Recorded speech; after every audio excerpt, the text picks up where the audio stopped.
It had no country, no king, no borders of its own. It was a business, founded by a handful of merchants in a London counting house. And for 100 years, that business ruled a fifth of the human race.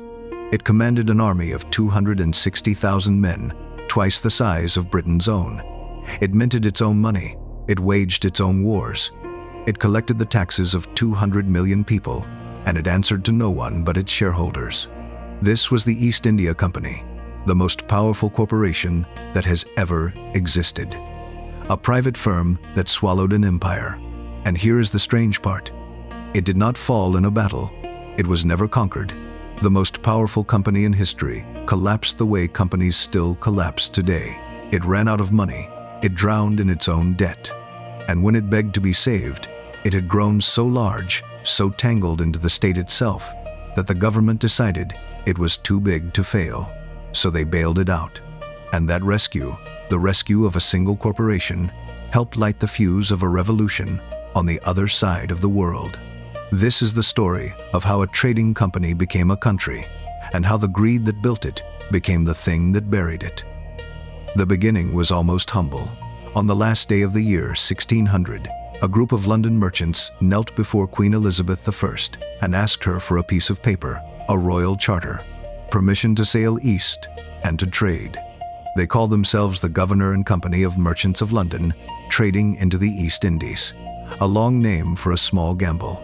The prize was spice, pepper, cloves, nutmeg, the luxuries that Europe was mad for and could not grow at home. The Dutch already dominated that trade. The English were latecomers, underfunded and outgunned. But the company had one clever idea, and it would go on to change the world. It was a joint stock company. Instead of one merchant risking everything on a single voyage, hundreds of investors pooled their money and shared the risk. If a ship sank, no single man was ruined. If it came home full, everyone profited. It was one of the first times in history that ordinary people could buy a piece of a company and own a slice of the future. A machine for turning other people's money into ships and ships into gold. The first voyages were slow and deadly. Sailors died of scurvy and storms, but the ones that returned carried cargoes worth many times their cost. The money came back, and with it came ambition. The merchants in London began to dream of something far bigger than pepper. Slowly, the company built a chain of trading posts along the coasts of India, fortified warehouses they called factories: Surat, Madras, Bombay, Calcutta, small English islands on the edge of a vast and wealthy land, the Mughal Empire, then one of the richest civilizations on earth. At first, the company came as a guest. It paid for the right to trade.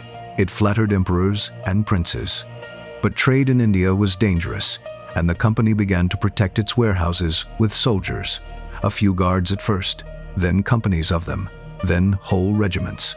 And the money that flowed back to London was staggering: cotton and silk, indigo dye for Europe's fabrics, saltpeter for its gunpowder, sugar, salt, and above all, tea. At its height, this single company would account for half of all the trade on the planet, half of the entire world's commerce, moving through the ledgers of one firm. Its headquarters on Leadenhall Street became a temple of money. It employed tens of thousands of people. Its stock was seen as the safest, richest investment in all of Britain. Aristocrats, widows, and country clergymen poured their savings into it. Whole family fortunes came to rest on a single company's dividend. The company was not just a business anymore. It was woven into the finances of the British nation itself, so deeply that its fate and the nation's fate had quietly become the same thing. But a company with an army is a strange and dangerous thing. And out in India, a young clerk named Robert Clive was about to discover that it was far more profitable to conquer a country than to trade with it. The turning point came in the year 1757 on a rain-soaked field called Plassey in Bengal. The local ruler, the Nawab Siraj-ud-Dowlah, had grown alarmed at the company's swelling power, and he moved against it. Robert Clive marched out to meet him with barely 3,000 men against an army many times larger. On paper, the company should have been destroyed, but Clive did not win with muskets. He won with money. In secret, he had bribed the Nawab's own commander, a man named Mir Jafar, promising him the throne if he simply held his troops back. When the battle came, Mir Jafar's forces stood still and watched. The Nawab was betrayed, defeated, and soon murdered. Clive installed Mir Jafar as a puppet ruler and helped himself to the treasury of Bengal. This was the invention that changed everything. Not a machine, not a product, a discovery. The company learned that in India, it could win entire provinces the way it won contracts, by buying the right men and breaking the rest. 8 years later, in 1765, it went further. The Mughal emperor himself, cornered and weak, signed a treaty handing the company, the Diwani, the right to collect all the taxes of Bengal, Bihar, and Orissa. Millions of people, and all of their money, were now the company's to take. A trading firm had become a government, and Robert Clive sailed home one of the richest self-made men in all of Europe. And here the fatal flaw revealed itself. The East India Company was now the ruler of millions of people, but it was still, at its very heart, a company. It did not exist to govern. It existed to pay a dividend. In London, the shareholders wanted their returns. In Bengal, the company's agents were sent to squeeze those returns out of the land. So the men who now controlled the taxes of a nation ran that nation like a business to be drained. They raised the land taxes. They seized the grain. They monopolized whatever they could reach. Then, in 1770, the rains failed, and Bengal began to starve. The famine that followed was one of the worst in all of human history. As many as 10 million people died, perhaps a third of the entire population of Bengal. And through all of it, the company's tax collectors did not stop. They kept collecting. In some districts, they raised the taxes even higher to protect the dividend, while the bodies filled the roads. The company had discovered that conquest was more profitable than commerce, but it had built a machine that could only take and never sustain. It hollowed out the very land it ruled. And a company that destroys its own market is a company quietly digging its own grave. The plunder made a handful of men obscenely rich, but the company itself, the great firm back in London, was about to learn that a country you have ruined cannot pay your debts. By 1772, the reckoning arrived. The famine had wrecked Bengal's economy, the very source of the company's income. Its costs had exploded. Wars and corruption had bled it dry. And back in London, the truth finally surfaced. The richest company in the world was broke. The share price collapsed. Panicked investors dumped their stock. And because half of Britain's wealthy had money tied up in the company, its fall now threatened to drag the entire British economy down with it. It was, in the language of our own age, too big to fail. So the company did what failing giants still do today. It went to the government, hat in hand, and asked to be rescued. And in 1773, Parliament agreed. It handed the company a loan of £1.5 million, an enormous sum, just to keep it breathing. In exchange, the state began, for the first time, to take control of how the company was run. It was one of the first great corporate bailouts in history. A private company saved with public money because it had grown too large to be allowed to die. But the rescue carried a second edge. To help the company sell off a mountain of surplus tea, 17 million pounds of it, Parliament handed it a monopoly on tea in the American colonies. The colonists were furious, and one night in December, they threw that tea into the harbor. History remembers it as the Boston Tea Party. The bailout of a corporation had helped ignite a revolution. The bailout kept the company alive, but it was never truly free again. From that moment on, the British state tightened its grip year after year, even as the company kept expanding across India with its enormous private army. To pay for its endless appetite for tea from China, the company turned to a far darker trade. It grew opium in the fields of India, and it flooded China with the drug, addicting millions to balance its books. That poison trade would erupt into the Opium Wars, one of the most shameful chapters in the entire story. But the end, when it finally came, began at home, inside the company's own army. In 1857, its Indian soldiers, the sepoys, rose up in a vast and bloody rebellion. The fighting was savage on both sides, and it shook the company to its foundations. For the British government, it was the final proof. A profit-seeking corporation could not be trusted to rule a fifth of the human race.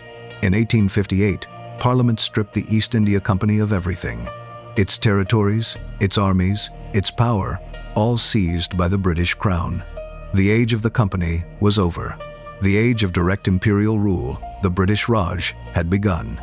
The company lingered on for a few more years as an empty shell, managing tea shipments and pensions.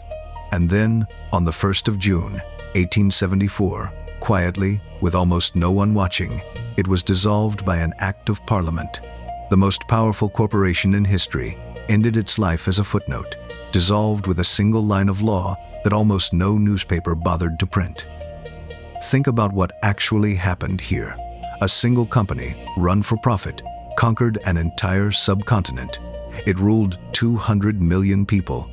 It fought wars, signed treaties, and collected taxes that no elected government had ever approved. It answered not to citizens, but to shareholders. For nearly 275 years, a business did the work of an empire. And when it finally fell, it did not fall to a rival power or a foreign army. It fell because it did exactly what companies do. It chased the next dividend, no matter the cost, until that cost finally consumed it. Historians have called the East India Company the original corporate raider, the first true multinational, the blueprint for every giant corporation that would come after it. It invented the idea that a company could grow larger than the states meant to control it, and it proved just how dangerous that idea could be. And that phrase we thought belonged only to our own century, too big to fail, was written for the very first time in the ledgers of a firm that has been dead for 150 years. When it faltered, the public paid to save it. When it recovered, it went straight back to the behavior that had nearly destroyed it. The East India Company is gone, but the pattern it created, of private power outgrowing public control, and of losses handed to the public while the profits stayed private, is still very much with us. The lesson of the East India Company is not really about the past. It is a warning that keeps repeating. A company exists to make money. That is not evil. It is simply what a company is. But give that single-minded engine the powers of a government, an army, the right to tax, the ability to rule, and something monstrous can grow. Not out of cruelty, but out of pure, relentless focus on the bottom line. The men who starved Bengal were not cartoon villains. They were accountants, protecting a number on a page. And when that engine finally breaks, as it always does, it will be too tangled into everything around it to simply be let go. It will be too big to fail. And someone else, the public, the ordinary people, will be handed the bill.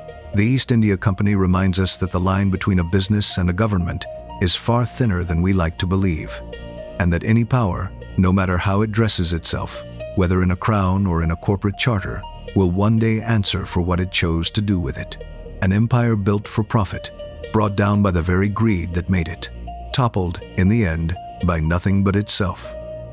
If you found the fall of this empire as haunting as we did, take a moment to subscribe to Toppled Empires, because every story here is the same at its core. The bigger they build, the harder the ground shakes when they finally fall. And history is never short of giants still waiting.